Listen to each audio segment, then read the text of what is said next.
مرحبا يا عسكر. عسكر احكي لي مين اللي وقف معكو بهذه الحرب. اوعى يا عسكر تخاف، قوي قلبك وقول يا اخوي.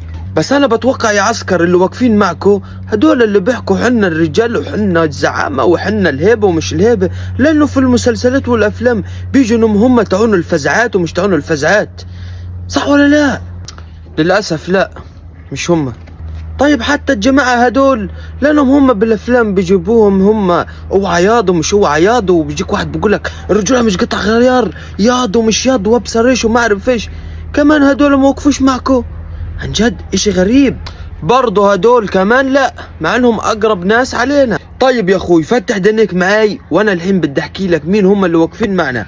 يا اخوي اللي واقفين معنا بس اهل لبنان، لانهم هم الوحيدين اللي مخهم ترى للي.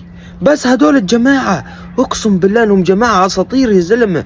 يا زلمة صح صوتهم ناعم ويعني كيوتهم مش كيوتهم باينة لهم مش تون مشاكل، بس لا يا اخوي دائما المراجل ملهاش علاقة بالصوت، يعني مش عشان صوتهم ناعم تفكرون ففية، والله انهم ازلم منكو. الصراحة انا بحبهم اهل لبنان، كل الحب لكم ومن قلب غزة. عسكر بسلم عليكم وبقول لك يا هيدا ومش هيدا، شد حالك شوي.